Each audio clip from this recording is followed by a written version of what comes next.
are new and haven't been to the open studios, so I try to do them the first Thursday of every month. I'll certainly say now that I won't be able to have one the first Thursday of March, so you'll see me back in April. Oh, and then it will really be springtime. So what I typically do is just show you what I'm working on in the studio. And for now, I've been, kind of partnering up with some ideas that I've had in the back of my head. I haven't forgotten about, my tried and true, my nightscapes and water scenes, but I often find the winter times a really handy time to, really just spend, that extra time to, look at things that have been on the back burner, maybe in my sketchbooks or ideas. And they often parallel what I then decide to teach in my classes. So we've been working on still life and interiors. So we're just kind of moving into interiors now. So I'll just show you one of the still life that I've been working on. And what I typically like to do is, this one's like nearly finished, not quite. And I toyed with the idea of working on it, but I knew most of what I had to do today was with this revolves around some of these more delicate areas up here that would translate down into this here. There's not really that much to do, but it's really all about that light that is coming through this scene, very backlit. So things are, in a shade, or the shadows are created, and you've got that lovely dance that's happening between this lacy object back here and how it's falling on the tabletop, and then on it's actually the edge of a chair, but I wasn't really concerned whether it read as a chair or another tabletop or something like that. It was just another flat surface. So with this in mind, when I was choosing paintings to work on for still life, it really was about the light. Because one of the things that really focused on at the moment is that use of lost and found edges, having, that shift of value when things are close together. There's very lost edges, soft edges, and when there's a wider value range between two shapes or two areas, you wind up with, a different feeling altogether, and you get a very hard or a found edge. So that's what the majority of this was really all about, is just really creating that real strength of edges. It also stops you from overdoing details in areas you don't actually need to have details. So one of the things is back here, a lot of that is in shadow. Okay, very backlit. There's some light that's flecking along the tops, but there's not a light that's actually hitting it. So I did not have to put a lot of detail back there, so drawing every single little pot that's back there and all the plant, whether it's the stems or the leaves, or even if there were flowers, I did not actually put the energy into that area, because I wanted it to just set back, get a little bit lost into the shadows, and then moving more towards where the light's coming through and creating more of that feeling of those found edges where we see the light hitting something. So when you're looking at your own paintings, one really nice thing to do is just look at the differences in your edges. And by that, I mean, really almost like self-critique, to say, do I have all hard edges? Can I see the edges of absolutely everything? Maybe you've overdone that. I mean, it certainly would depend on the scene, but be selective on how much you really need to define every single edge.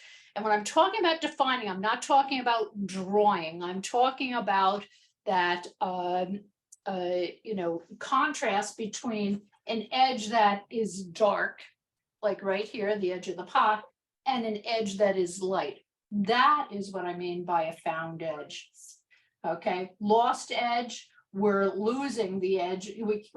Truthfully, there are some edges of the plant pots, but they don't really jump forward, because the values of these different colors that range from a blue violet to a red violet to a bluish green to a green that sit back here are also close in value, that that edge doesn't show up the same way the edge of the pot shows up here. And you can see it on this side here. The reddish cast that's on the shady side here really is very close in value to the side of the pot that's not catching light. And but it's a lot of fun to play with that.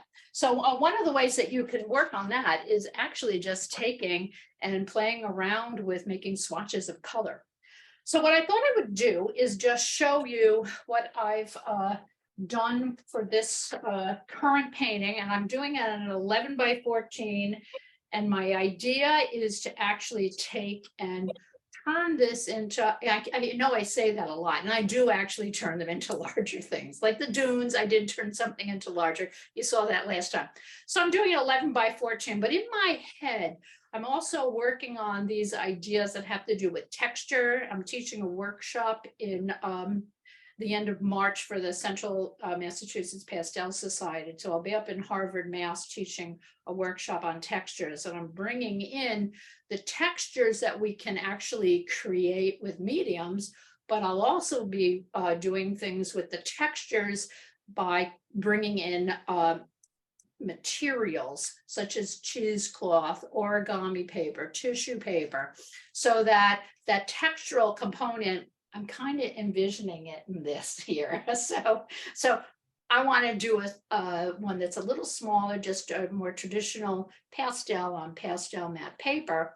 And then that'll kind of lead me towards, yeah, that'll work. And you've seen me do that before, because last year I think I did a demo with the buoys. I had a small buoy, and then you saw me paint the large one with inks.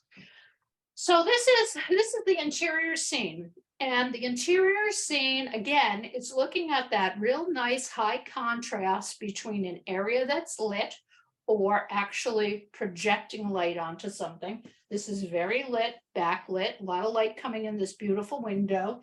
And these objects here are catching some of the light that's coming in from outdoors. This this lamp that has artificial light is really offering very little to the scene. So I am actually not putting that in, because the amount of light that it's actually putting on the wall over here is not going to make a difference to the painting to understand where that light source is. The light source could be coming from another spot. And because this is so strong, I don't really need it. It would be a little different if I didn't have this huge window. And this is a beautiful stained glass artwork that is hanging in the window. So I can just envision that with, going forward, some of that lovely texture, especially the origami paper. So hopefully this will work out. So I have I've done a sketch in my gray tone paper, and I used both the black China marker, but instead of using a white China marker this time, what I did for the areas that I wanted to be really light or white, I have used white gouache. So I've painted that on so I could really see where that is. And you can actually, right from it, you can see, okay, this area here is not going to be quite as light as the area where the stained glass fish are. And then I've got some light hitting this tabletop, which I may tone down when I paint.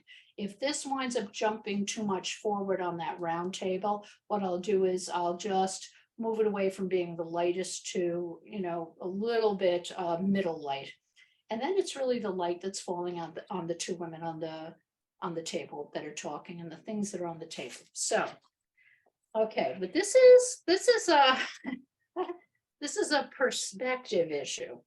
Because although I don't want, and I've said this in class, the idea is not to work as a draftsman. We're not doing plans, not architecturally perfect, but what we do want is we want it to actually be realistic enough to be believable. At least that's what I want. I mean, sometimes people skew perspective, and there's a couple artists that really do a fabulous job. They're not following the typical perspective rules, but their work, it makes sense because the entire painting is based off of their own approach to perspective. So I thought it might be handy for people to see how you could approach perspective of drawing a room that's got quite a few edges in it. And I didn't go loopy drawing too many. Okay, a couple of things, as you know, did someone have a question? Oh, okay, just check your mics, because I just heard something. Okay, so we know the photograph is roughly 8 by 10. It's a little bit more than that. I use my my wheel here that gives me proportion, and you've seen this before. What I do is I just have to put this on 8 by 10 right here, and then it tells me all the proportional sizes that I can do it. Now, clearly, I know 16 by 20, and that's what I'm envisioning it in the future, but it's very close to an 11 by 14. So I'll be doing this on 11 by 14. When you're doing perspective, these kinds of rulers that are clear are really handy, because what happens, let's try it with the photograph. What happens is you can just horizontal edge, vertical edge, the two most important edges that we want to be focused on. You can just slide this down and you can compare the angles of different lines that you see, the building that you're drawing in the interior, or even the buildings that are outside that window. So this gives you a nice little way to compare the angle of an edge to a horizontal plane. But what it's really important for is making sure, and those are all going to change, but your verticals are going to remain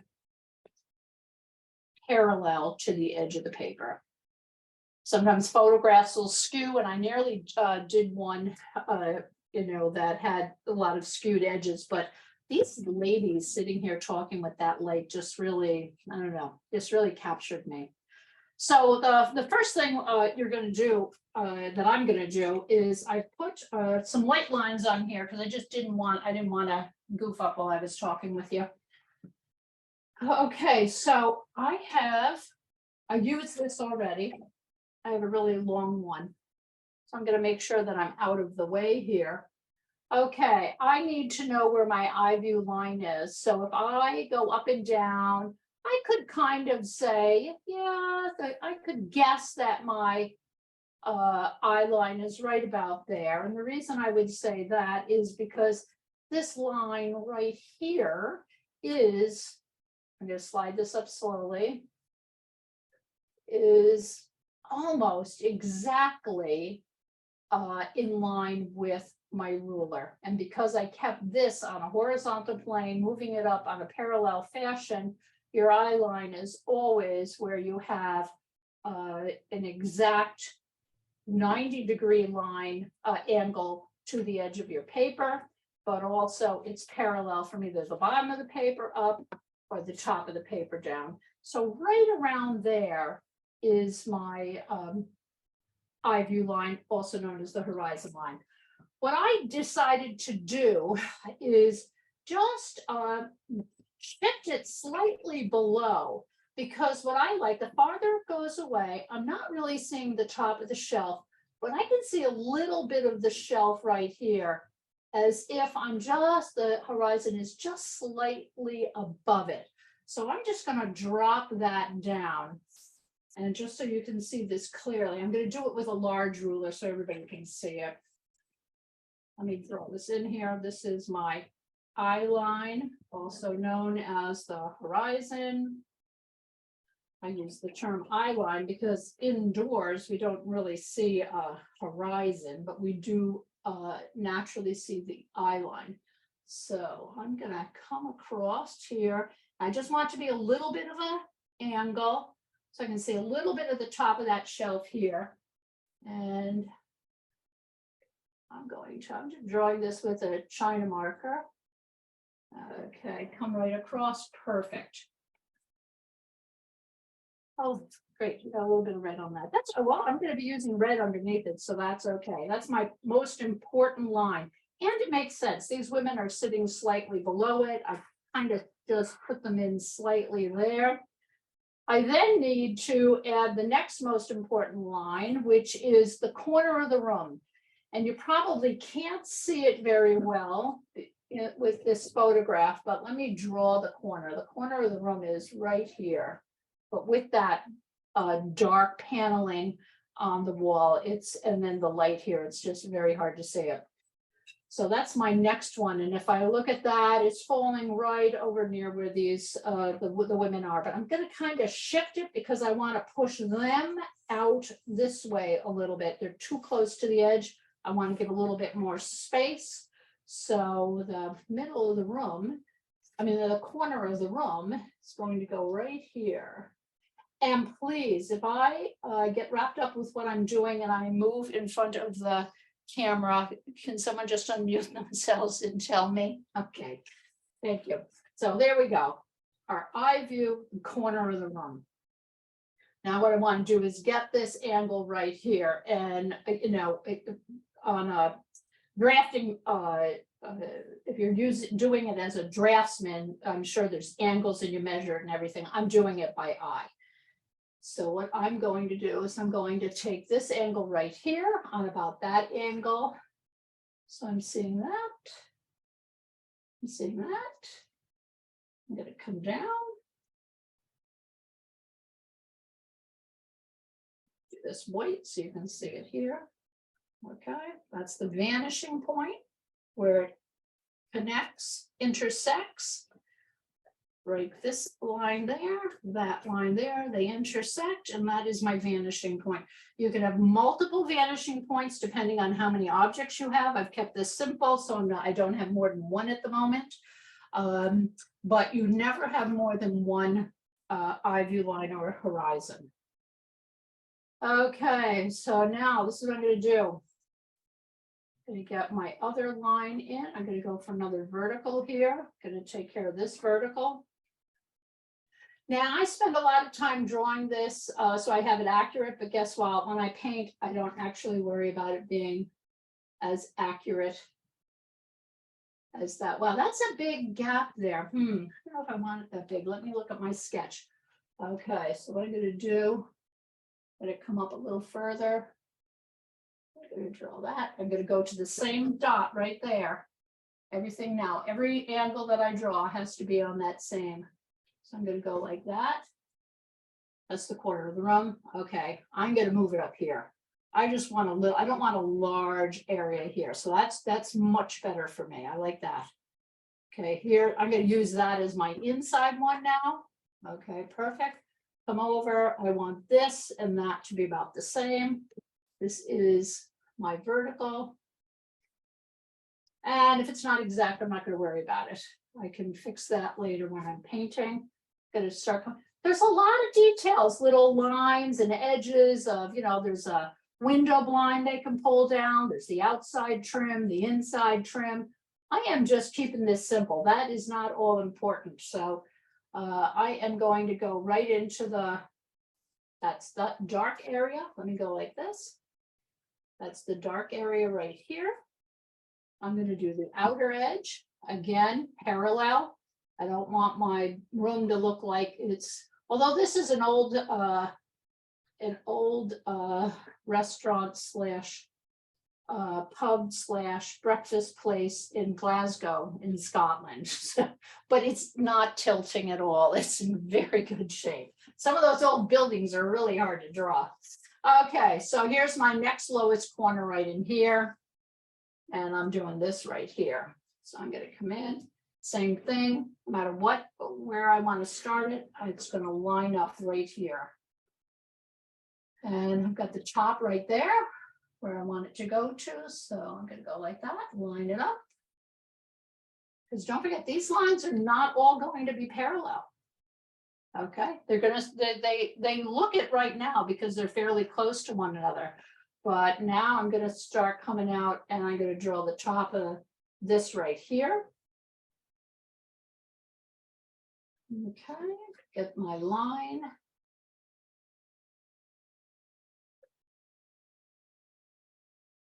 Okay, and this is where I'm going to have the decorative piece of the stained glass coming down. I'm just going to check my sketch. That's looking pretty good. I might wind up adjusting some of those later, but I'm just going to get these down now.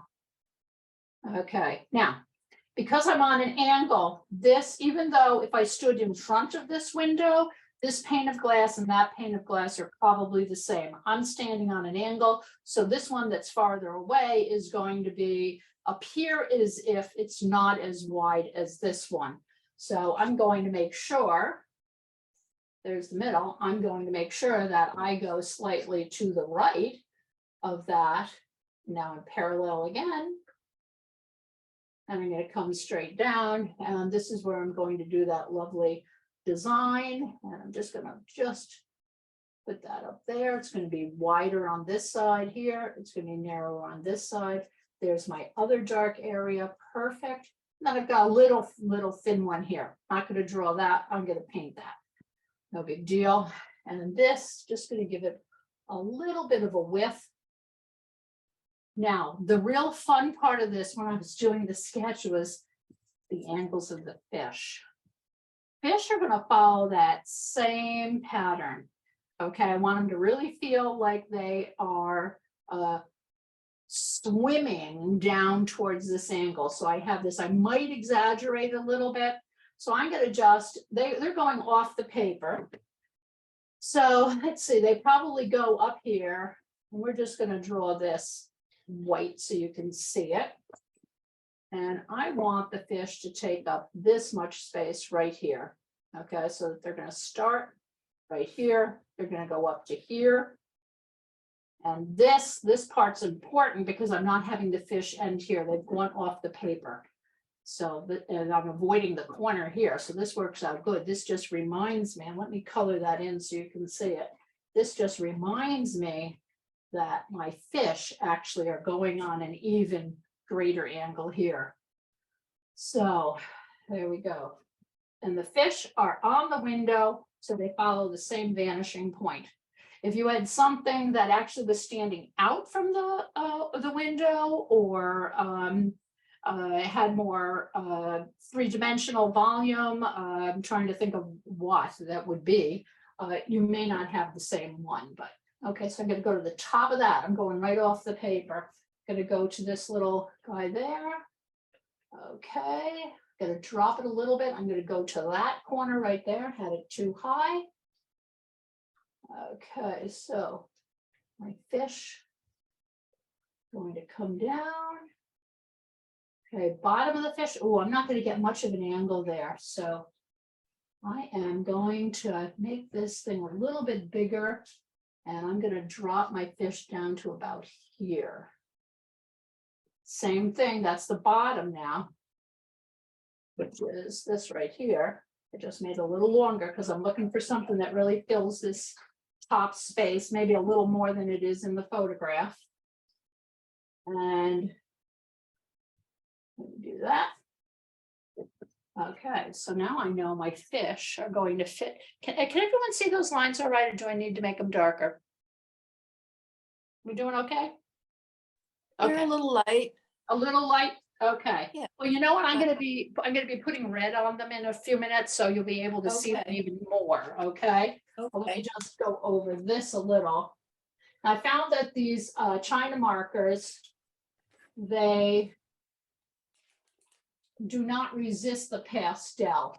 So it works fine putting them down first, so I can go. You can't erase them though. So if you're someone who wants to do a lot of erasing, forget it. It's not going to work. You're going to get a little frustrated. Remember, this is my eye line. I'm going to now finish my window. I started up here, so I'm going to come down, and I'm giving myself a little bit more of the inside of that. So I'm going to drop that a little bit. Well, I think I already started dropping it, but I'm not really sure if I really did, because it doesn't look like much of an angle. And then that's the corner of the room. This is the corner of my window. A little bit of a drop right there. Dark area.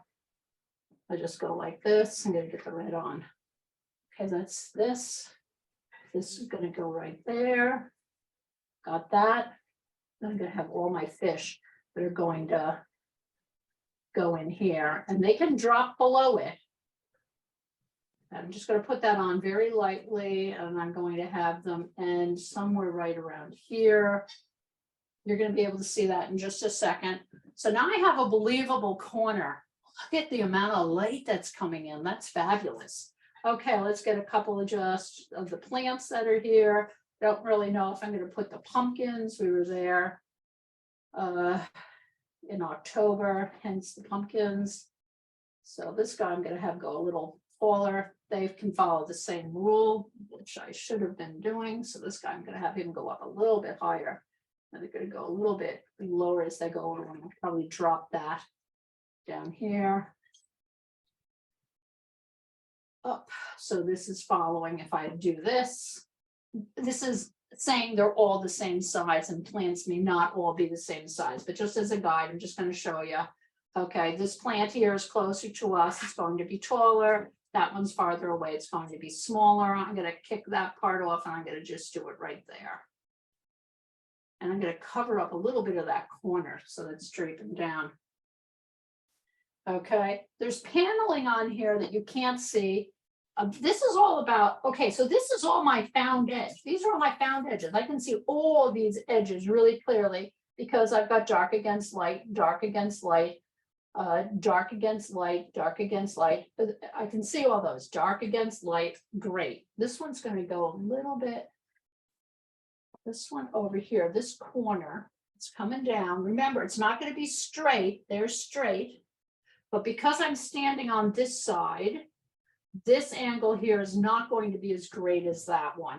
So I have this, and I'm only going to be drawing one. So it's going to meet up with that same line. So I'm going to draw right across my paper.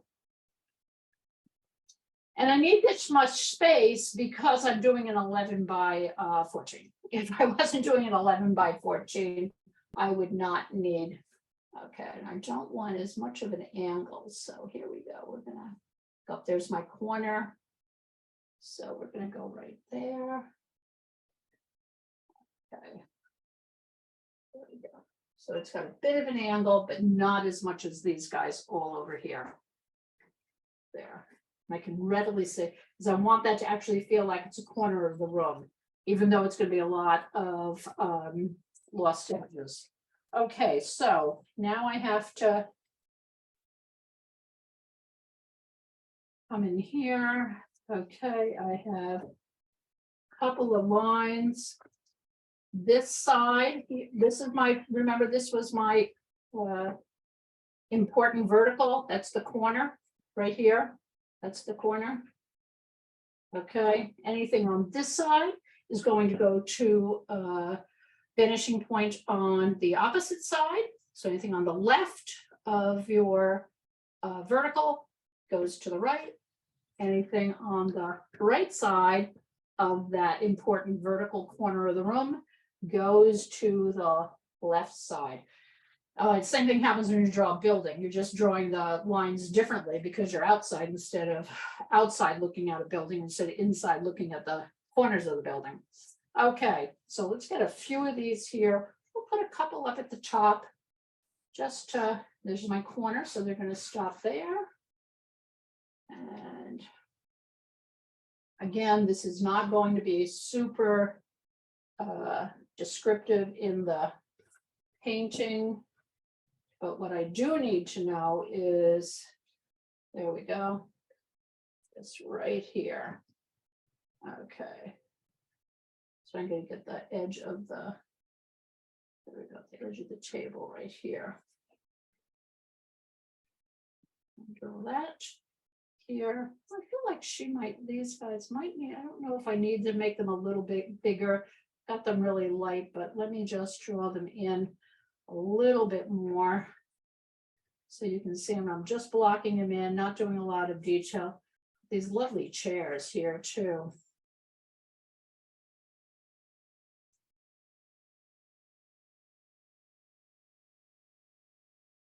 Okay, she's got her chair sitting right there. Might be up too high. There's the other side of the table here. I'm having the table go off the edge because I do not want to create a little tiny shape right here. If I drew the edge of the table right here, I'd have this little tiny shape. for now, I'm just drawing it right off the edge of the table. Right off the edge of the paper. Let me check my sketch. Yeah, I do have another chair right here. So I'm just gonna get these guys in. I have this lovely design on them. There we go. Let's bring that up. Let's bring that down a little bit. And then I have my curve. So I'm just going to get this in here. A little bit smaller because I might be getting rid of that. So I'm not actually sure. I like it in my sketch. This guy's too high. These guys are going to go like this. They should be in line. So let's drop that down a little bit. And then we've got chairs on this side. So I'm just going to put them in. They're closer to us, so they're going to be a little bit bigger. And just blocking them in. I don't have to do a lot of detail at the moment. Okay, following that idea that they're on a curve. 1, 2, and then we've got a third one over here. This guy's coming down because he's there. And we're going to kind of over here. Okay, make them a little curvy. I'm not putting that in the middle. I'll probably put things on the table. Okay, there are a couple things on the wall here that I do want to show up. So what I'm going to do, I'm going to just switch to this one. When you're doing this sort of object right here, you start with the edge that's vertical. So I want the painting that's on the wall. I'm going to do that outside edge right here. And this is where I had, oops, I forgot to put my dot over here. Okay, that one right here, where the two of those lines intersect. My eye view line and this line where they intersect was right there. And because this is on the same wall and it's flat, this painting here has to connect with that dot. So my vanishing point here, I'm going to go like this. And are some of you saying, oh my gosh, this is like so much work. You know what? Once you get used to doing it, and I am really doing it so that you guys can, I don't really see what goes on. Vertical, not on an angle, vertical. So there, I've got my shape, which is almost parallel here to my eye view line. Remember that one right there? But this one's slanted down because that one's a little higher. And because they both went to this, if I was going to put more paintings on, squares on here, there's, I certainly could have put, more paintings on that wall, but I'm trying to keep it low. I want it there to be a little bit void. And I want this kind of be busy, but I want everything to be directing towards the two ladies. So I'm going to play around with those chairs there. And I also need to pay attention to where the end of the wall is too. Okay. Well, before I go any further, I just had questions because I'm going to, if anyone does want to ask a question, I'm going to start putting the red on. You can see what I do next.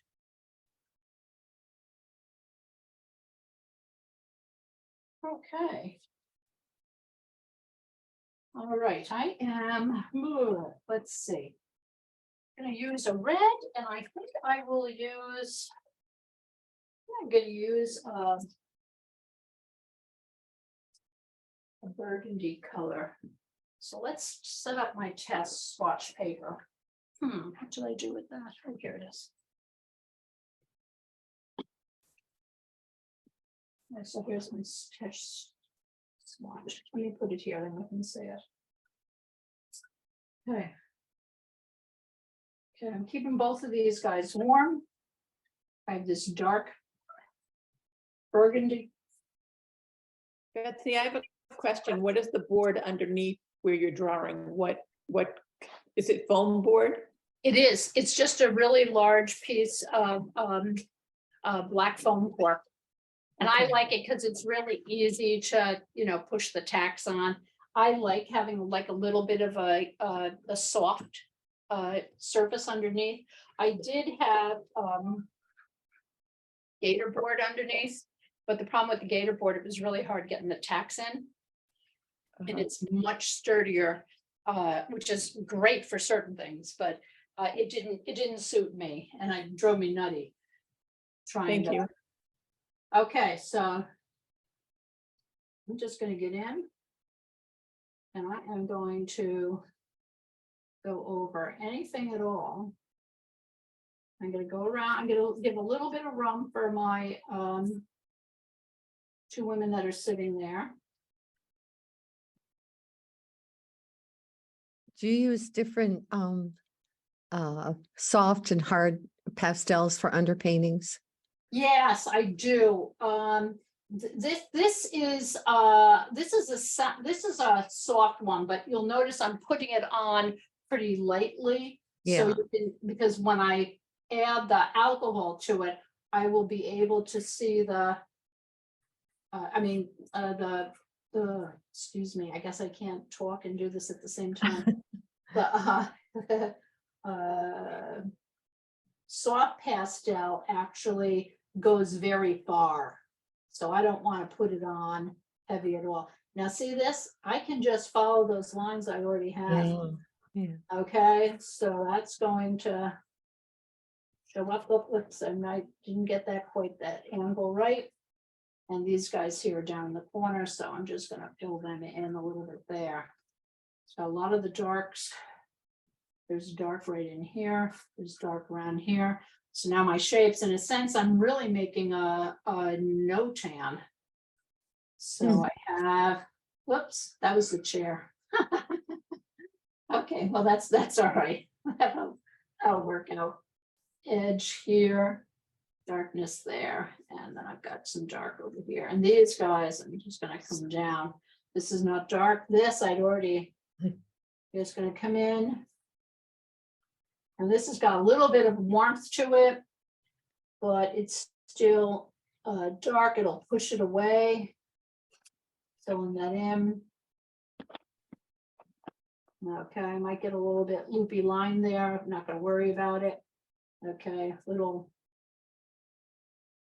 edge, and put the edge, that center thing right here, just for a guide. And then I'm going to just leave a little bit of that light underneath so that, and pull this over, and there's my plants hanging down. Okay, so I've got my dark areas. Not going to go in and do all of the figures, but I am going to just put a little bit of areas, just as the back of this chair is dark. Back of this chair is dark. The front of that chair is semi-dark. I'm going to do little light things in here. A little darker there.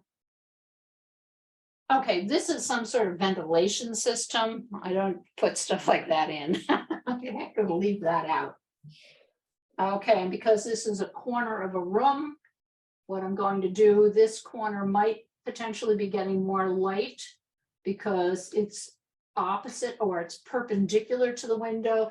This one is against the same side as the window. So I'm going to put this down just very lightly, just right on that edge, so I can see where the corner of the room is.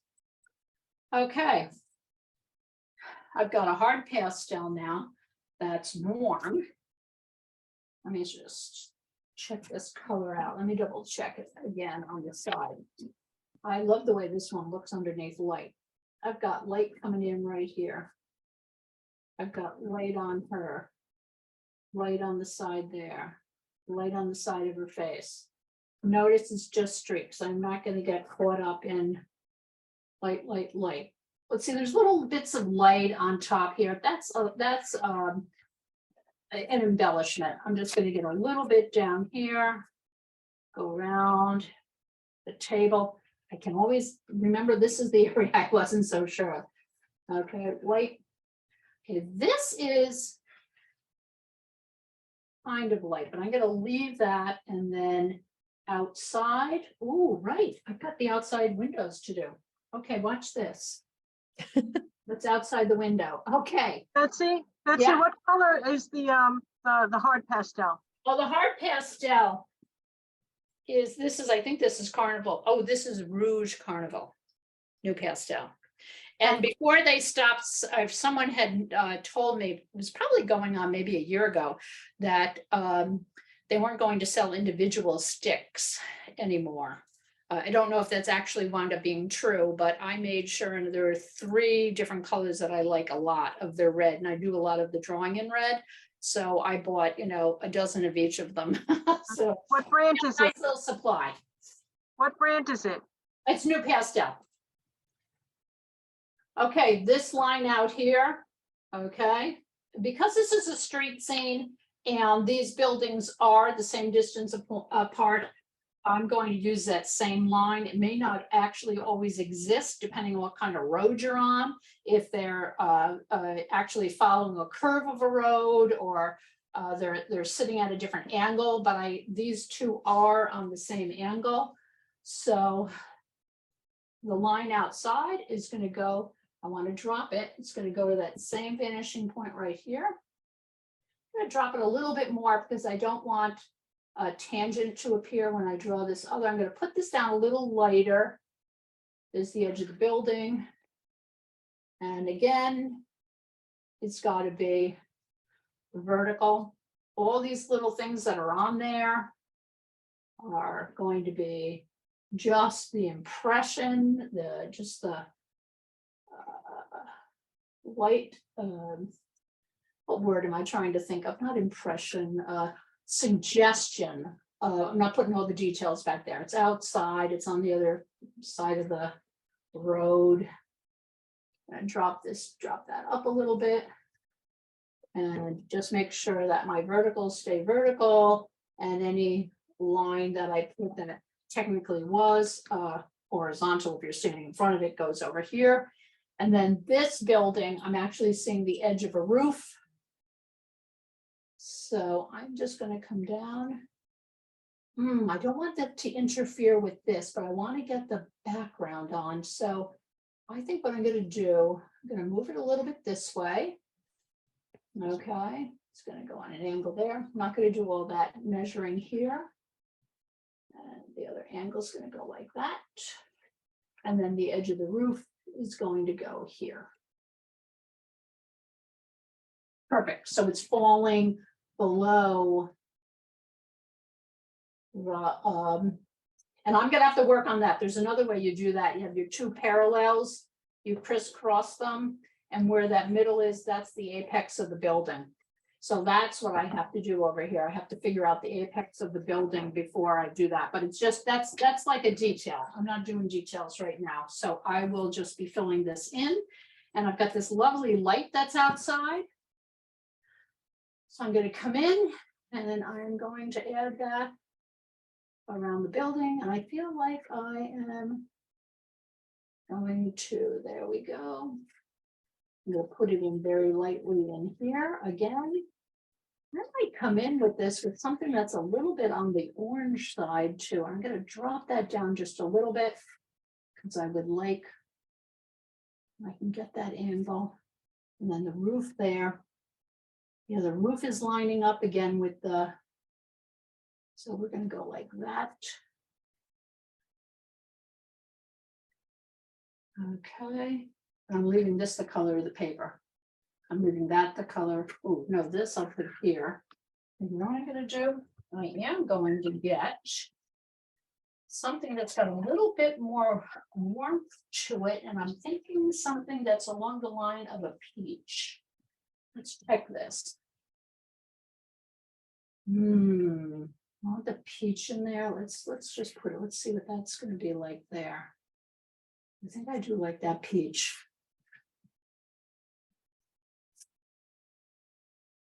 I want to have a warm color underneath all of this. That's what I did with the still life. I'll work on that. That's on the wrong angle. And then this is going to come up on the side because you're seeing it from a angle. Of course, I can't help myself. I have to get in there and draw it. There we go. Higher angle. It's got to be down because that's going to be meeting with this over here. It's going to meet that right there.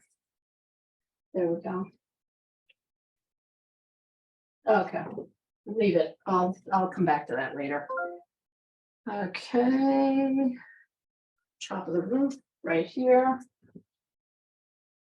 I must admit, I have to sometimes really stop myself from going too crazy, doing the details. And there's the corner here, but I can see them now, and that's going to be a suggestion, so I don't have to actually go loopy. Okay, let's get that peach in here. And I'm going to pull out something lighter and even warmer. And that's going to go right here. Right here. Here.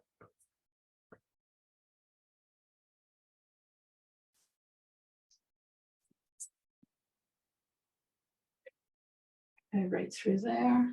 And let's get a little bit of it in here too. Now you can layer like that with for an underpainting, and it works out fine. Okay, so let's paint it. Okay. I have the fan brush. I have identified my lights and my darks, and this I was going to leave like that, but that's not the latest area up there, so I really don't know what I was thinking. So I'm just going to come in with this with the red, and then I'm going to come in with a variation on that reddish violet, a little bit lighter than I used before. Let's check this. Oh yeah, this is a little lighter and a little duller. Okay, so I'm gonna warn you right now. What happens is, oh yeah, this is duller. See, that'll be good. I was painting once. Maybe some of you have heard this story before. So I was painting once outdoors, and I was at the underpainting phase, which truthfully can look like, what on earth are you doing there? And this person came up and was looking at my underpainting and said, "That's all right, you'll get better." And I thought, oh, thank you. So anyway, that's my preview to what's going to happen. Okay, so I'm going to start squirting on this, and I'm going to brush, and I'm going to brush it up, and all those areas that were lighter. Are you just squirting water, Betsy? No, sorry, I'm squirting rubbing alcohol. Okay, thank you. Okay, so I'm going to just get in here, squirt. Is it 70 or 92 or? I tend to get the 92.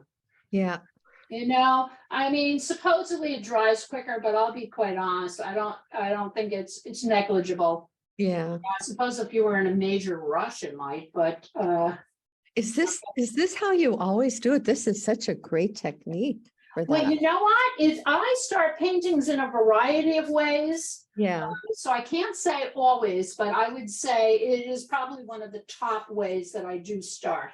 Because look at the way all those edges are showing up. yeah, Isn't it fabulous? yeah. It's And amazing. like, if I don't want to rub it, I can just go like that, Yeah, okay? And those lines that I had there, you yeah. know, I can just come down. Look at the way they just come right up. Oh, that's That's great. you're on 400. I'm on, sorry, I didn't tell you guys, I'm on Pastelmat. And you're Mm. using alcohol on that? Yeah, it does work fine. The trick is, one, it works better with the spray, although you can brush and then wipe it. But it's a sensitive paper when it's wet. So what you want to do is you want to work fast, and you want to do not a lot. You don't want to do like a lot of scrubbing like you can do on UArt. You have to do flicks. That's why this fan brush works out well. You notice, I'm not going over stuff. I'm just flicking it. Yeah. Okay. Now watch what's going to happen with these areas that I want to feel like they have a little bit more light in them. That lovely color that I put on top of this warm yellow. Oh, see, like that, I'm just going to spritz it. I'm not even going to bother to wipe it. Oh, cool. Okay, just spritz it. Now, some of my lines are still there. I can see them, but I'm going to be painting over some of this. So this out here, I want it to remain kind of mysterious. So I'm just going to spritz it a little bit more. I'm going to leave it.